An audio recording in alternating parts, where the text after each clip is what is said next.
Olá pessoal, estamos aqui com mais um vídeo no canal e hoje eu trouxe 3 preciosidades da minha vida, as melhores pedagogas que eu já tive. Então, a gente está com Raíla Matos, com Lirian Pessoa e com Ambrosina Leite.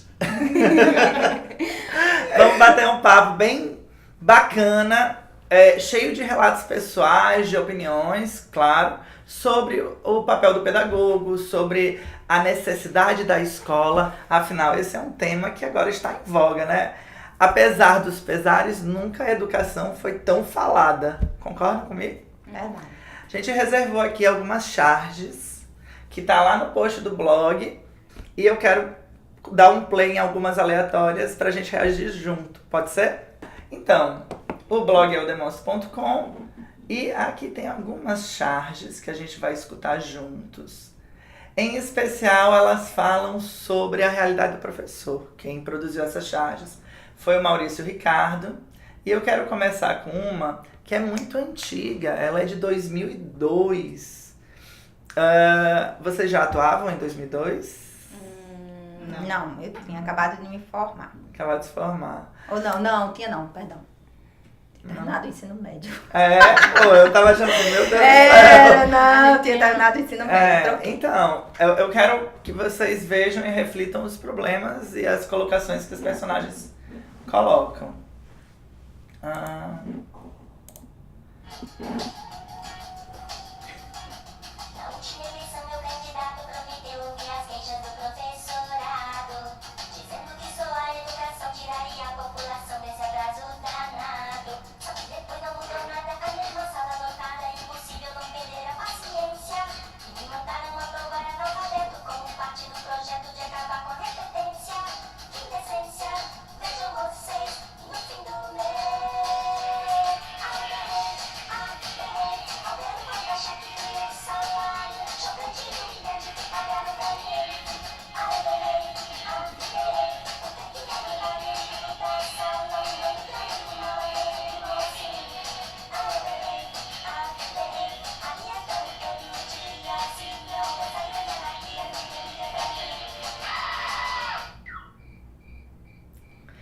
Essa é uma charge de outubro de 2002.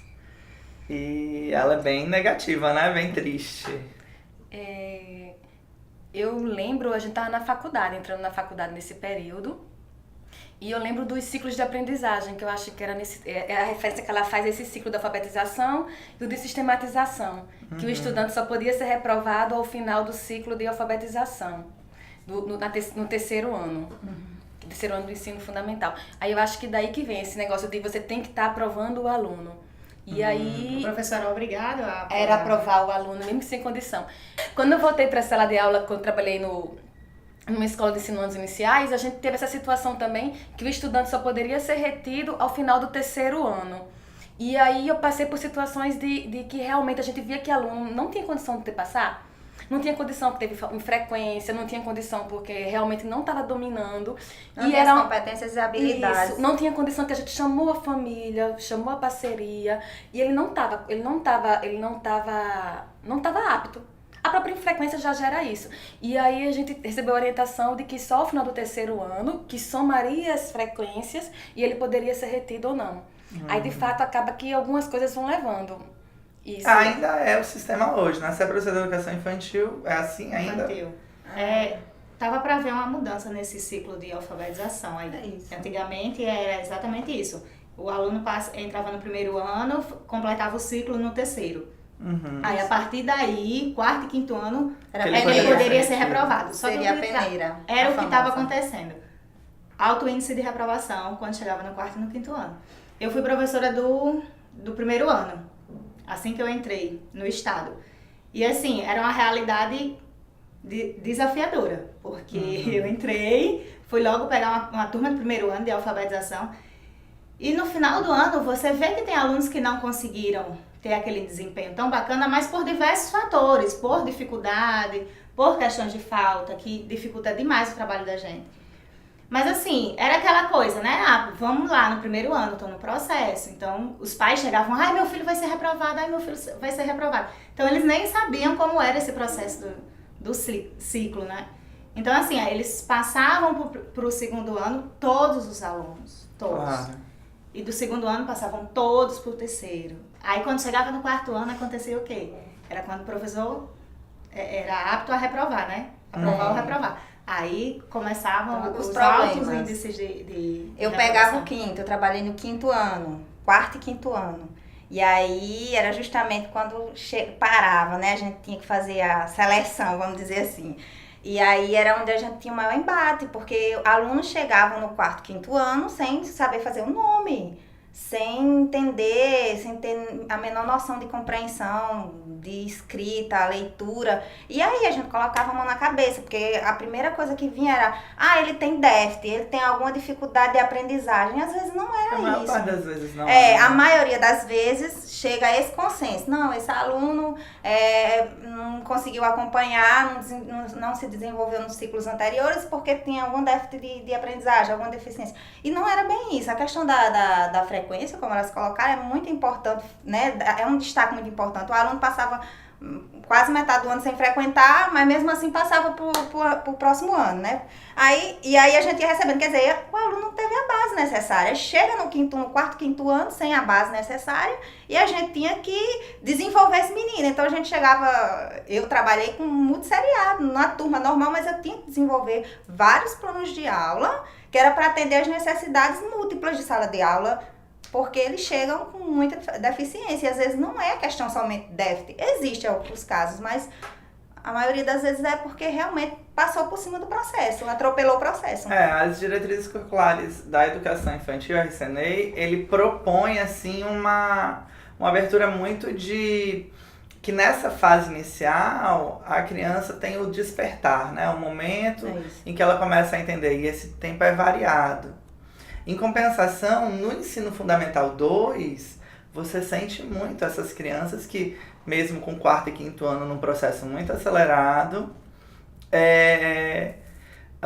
chegam lá com deficiências gigantescas de aprendizagem de determinados conteúdos. Mas aí, hoje em dia, por exemplo, antigamente a obrigatoriedade do ensino era a partir dos 6 anos. Então, tinham crianças que não sabiam o que era educação infantil na vida. Né? A partir do primeiro ano é que estava conhecendo o que era a escola. Então é mais complicado você alfabetizar uma criança que nunca esteve na escola do que hoje em dia, que a obrigatoriedade é com 4 anos de idade. Então a criança é obrigada a estar na escola, na pré-escola. Então é na pré-escola que a gente faz toda essa introdução à alfabetização, ao letramento, para quando chegar no primeiro ano a criança já está realmente apta, aberta, para passar por esse processo de alfabetização. Isso é muito maneiro, acho que vai ter consequências muito legais. O que fundamentou a criação desses ciclos no Brasil foi a experiência da Suíça e dos ciclos de aprendizagem que tinham para lá. E aí Perrenot esteve, na época que eu estava na faculdade, em um congresso aqui em Natal. E eu lembro que no final teve aquela mesa redonda e os professores massacrando, mandando muita mensagem.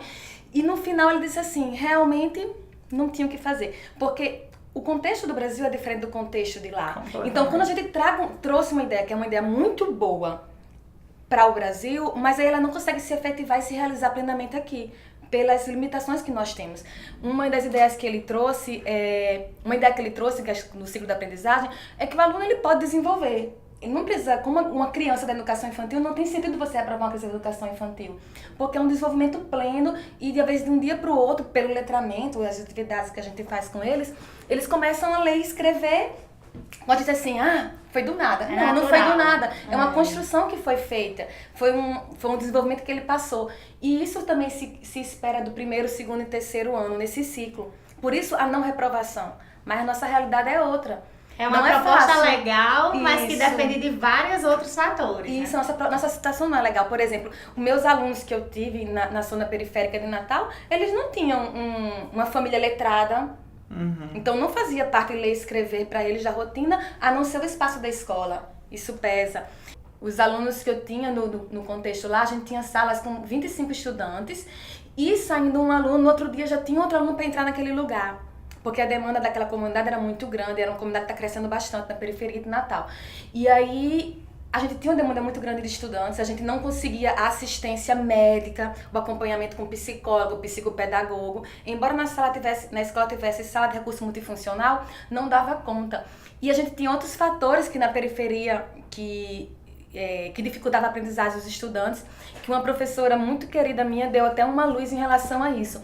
As próprias famílias daquela comunidade, elas não tinham uma assistência bacana do pré-natal. E o que acontecia? Aquelas mães, aquelas famílias, elas passavam por dificuldades e não passavam por certos zelos durante a gravidez. E esse estudante crescia, já nascia com certa dificuldade de aprendizagem, com dificuldade de concentração, pelo próprio contexto onde elas viviam. Isso a gente vê quando a gente entra numa sala de periferia, a gente vê com qualquer professor que existe isso, que existe essa dificuldade maior. É impressionante como as salas de aula se modificam e as comunidades...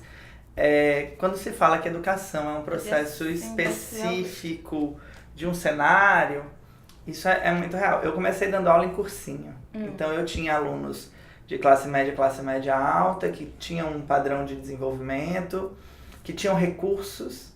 E daí quando eu passei no meu primeiro concurso público, já tinha trabalhado em cursinho de apoio, enfim, outros serviços mais carentes, mas quando eu entrei numa escola de fato, como professor titular de escola pública, eu já senti o baque. Mal sabia eu que, embora a escola pública era uma escola de centro, era uma escola que tinha a atenção dos governantes, que a classe que trabalhava ali, que estudava ali, já não era uma classe de tanta necessidade. Quando eu fui trabalhar em Macaíba, a primeira frase que eu falei, sem exceção, foi numa reunião em seguida que eu tive. Eu falei, cara, a primeira vez que eu entro numa sala de aula e 95% dos meus alunos são negros, sabe? Porque é uma coisa que eu não tinha visto até então, exatamente porque você tem esse extrato. Daí quando você começa a participar, tem o aluno que tá num problema numa zona de confronto de facções, tem o outro que é do âmbito rural, tem o outro que a religião é perseguida. E parece que são problemas leves, que ele consegue levar, mas são problemas que eu não conseguiria se estivesse no lugar. Eu não iria para a escola. Entre ir para a escola me arriscando e não ir, pensando Felipe, acho que talvez eu não fosse. Daí quando eu vou lá para o Isabel Gondim, eu tenho uma escola com tantos problemas particulares, cada aluno tem uma história tão diferente da outra. Agora, nenhuma história leve. Isso é uma coisa louca, nenhuma história leve. Então, falta um pouco de ver isso, né? De entender que a escola é esse fenômeno heterogêneo de situações e que a educação se faz a partir da família, a partir da sociedade. Na charge eles citam assim, ó, a educação está atrasada. Em 2002 a educação estava atrasada, a educação hoje no Brasil está atrasada? Então, acho que está um pouquinho longe de ser o que realmente tem que ser, mas de 2002 para cá eu acho que a gente já evoluiu avançada. Já deu uma evoluída. O que vocês podem pensar assim, de avanço? Vou dar um exemplo assim, bem prático na vida da gente. O piso salarial do professor, né, que era uma coisa que não existia antes e que hoje em dia a gente tem um piso. A gente consegue entrar num estabelecimento público sabendo quanto a gente vai ganhar. Antigamente pagavam o que eles queriam pagar e a gente tinha que assentar, porque não existia essa segurança pra gente. Hoje em dia já temos assegurado. Eu acho que pro professor isso passa uma segurança maior. Passa. E tá em xeque isso agora, né? Com o lance do Fundeb não ser renovado e tudo. Então, essa segurança que o professor tem hoje, talvez ano que vem já não exista. Uma coisa que pra mim fez muita diferença foi lá em 2008, quando o ensino fundamental, 2012, perdão, quando o ensino fundamental passou a ser ensino infantil passou a ser obrigatório mesmo. Isso. E daí a qualidade do aluno que chega agora é bem diferente. Bem melhor no bem primeiro diferente.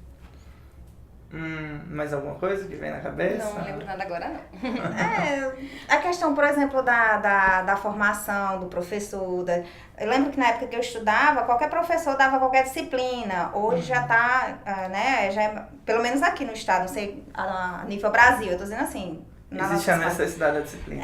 Das disciplinas. Então, a questão da organização como é que eu posso dizer, da administração de pessoal mesmo, dos funcionários professores. Por exemplo, antes contratava-se qualquer pessoa, hoje tem um processo seletivo, tem tanto o efetivo para cargo efetivo como para cargo temporário, existe toda um trâmite, né? Um trâmite legal, organizado, né? Mesmo que burocrático, mas teoricamente, dentro das regularidades, da legalidade. Isso é interessante, eu acho que já é vantagem, porque tinha assim, eu sou diretor e eu posso chamar fulano, Beltrano, Ciclano, tem informação, não, mas você se desenrola lá, entendeu? Qualquer pessoa... Aprende na prática. Aprende você na desenrola prática. lá. E hoje não, hoje já tem uma coisa mais organizada. Eu acho que Claro. pode pensar uma sistematização, uma coisa mais organizada.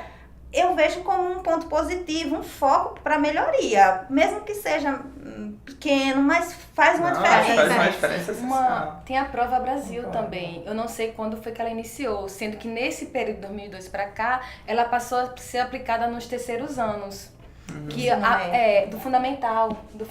Sim. E aí essa aplicação no terceiro ano do ensino fundamental, ela tipo dá um marco do que aquela criancinha tinha que saber no primeiro e segundo ano. A gente também fazia experiência em 2000, quando eu estava nessa escola que eu citei, também começou a chegar a provinha para o primeiro e segundo ano. A gente fazia uma provinha. A Ana, E a Ana. E aí isso é legal porque marca também. A gente tem a gente tem uma análise de como nós estamos na escola e como nós estamos em relação à cidade, em relação ao estado e em relação ao Brasil. E aí quando a gente sabe quando nós sabemos onde estamos, a gente tem condição de fazer planejamento mais assertivos de onde nós deveríamos estar. Isso é legal. Exato. Isso eu lembro que surgiu pra cá. Então, o salário deu uma melhorada e a sala lotada mudou? Então, eu trabalho com a educação infantil na prefeitura aqui do estado e eu não tenho esse problema. Mas eu não tenho esse problema por quê? Porque eu preciso estar em cima. Você está cobrando a regra. Preciso. O limite é 25, então o limite é 25. Então, porque Legal. assim, ai não, mas olha só, Raíla, tem essa e essa situação. Gente, eu entendo perfeitamente. Mas é necessário que entenda também o lado do professor. Como é que eu vou colocar 35 alunos de nível 4 dentro de uma sala de aula para dar essa introdução ao processo de alfabetização e letramento? Não tem como, minha gente. São crianças que não ficam quietas, que não param. Então, assim, dá muito trabalho a gente ficar com as 25. Imagine passando do número. Até porque a maioria das escolas não tem uma infraestrutura que comporte 35 crianças. É 35 crianças assim, ó, uma grudada na outra. Depois do intervalo, os meninos estão frenéticos, entendeu? Então é muito complicado. A bateria está descarregada. Aí entra a discussão da questão qualidade e quantidade, né? Porque preciso encher, as escolas têm que estar cheias, o aluno tem que estar na escola certo. Eu estou com uma sala com 45 alunos, que no estado é até essa capacidade máxima, né? E aí, a qualidade do meu trabalho? Como é que eu consigo desenvolver esse trabalho? Como é que eu vou poder dar melhor assistência até aqueles que precisam de um olhar mais específico? Como é que eu desenvolvo o meu trabalho dentro dessa capacidade? Então, aí entra essa discussão que é viável demais. Qualidade e quantidade. Precisa-se estar em sala de aula? Precisa, mas precisa-se também de infraestrutura, de investimento, de espaço.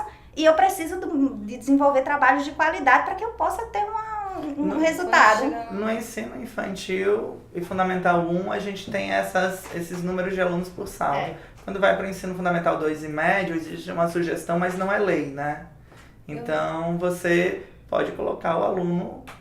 Geralmente quem restringe é o estado e município. Na verdade, a demanda restringe muito. Então, se eu tiver demanda, aí o estado manda colocar. Não tem demanda? Então, a gente vai botando até um limite da sala. Aí é 40, 45. Eu não sei se isso é legal. É por estado. Mas é 40, eu acho que o nosso define. tem uma sugestão de 45. E o mínimo 35. Isso, Mínimo tem um 35 mínimo. para abrir a turma. Não, para abrir a turma são 40 mais 20, no nosso caso do ensino médio. No caso, 60 Não, alunos. no caso da gente é o Fundamental 2. Então, tem que ter no 30. mínimo 35, aqui no estado, né? Pra poder abrir a turma. Interessante. Só, Filipe, muita a questão coisa. do cuidar e do educar. A gente tem essas duas responsabilidades na educação, até o ensino médio. É o cuidar e o educar. E aí, quando a gente está com a sala super lotada, a gente vai estar zelando pela integridade dos estudantes, zelando pelo espaço, mas a atenção com a educação, ela acaba diminuindo, porque você não consegue dar conta das individualidades. Concordo. E na educação infantil, quanto menos não, porque muito pequeno grupo também não é produtivo. O menos é mas, mais, assim, no caso. 15 Seria estudantes, menos mais, né? Porque 15 a qualidade estudantes seria melhor. 15 estudantes é um trabalho bem legal na educação infantil. com 25 você acaba perdendo muito desse espaço. E outra coisa que você não citou, também tem que ver os espaços fora da educação infantil, não é só o espaço da sala de aula. Quando a gente tem um espaço, um campo para brincar com o estudante e depois vai para a sala de aula, o trabalho da sala de aula flui. Mas quando a gente não tem esses espaços, é sempre espaços pequenos e restritos, aí essa energia não. E o que não deixa a gente concentra. assim, aflito, na verdade, é porque, infelizmente, para o poder público é o que interessa a quantidade. Tudo que a gente vai resolver nas secretarias de educação, o povo pergunta: tem quantos alunos? Tem quantos alunos? Tem quantos alunos? Ah, se você tiver uma escola que não tem infraestrutura de nada, mas a escola é lotada de aluno, para eles está tudo muito bem, muito bom. O problema é, e o professor que está em sala de aula? Está conseguindo desenvolver um bom trabalho? Né? Provavelmente Essa é não. a questão, né? Claro. Provavelmente não. Eu trabalho numa escola de educação infantil que ontem, como eu estava até comentando com vocês, surgiu uma polêmica, porque são turmas pequenas, de crianças pequenas, que tem uma escada para entrar nas salas. Então não existe infraestrutura para eles. Eu não tenho um espaço onde eu possa colocar meu aluno para fazer atividades livres, né? Temos as atividades direcionadas, mas temos aquele momento da atividade livre da criança. Não tem. A gente fica disputando ali o pátio, quando uma turma não tá, aí a gente vai, joga os meninos lá, ei gente, é a hora, vamos lá, corre! Entendeu? Então assim, tem que ser tudo muito bem pensado, porque não adianta a gente ter uma quantidade de alunos enorme para encher a boca e falar: ai, minha escola tem tantos alunos. E a qualidade? Claro. Aonde? Aí no final do ano, quando existe um índice de reprovação, quando existe alguma coisa, aí vem o poder público novamente. Nossa, tá com índice muito alto, o que vamos fazer? Não pode reprovar aluno. Sim, mas a qualidade do ensino lá do início, infraestrutura e tudo isso, que eles não dão. Então é bem complicado. Então é uma charge hiperatual. Sim, com né? certeza. A sererê, Então tá, vamos terminar esse primeiro bloco e vamos pro próximo. Obrigado, gente. Até o próximo vídeo.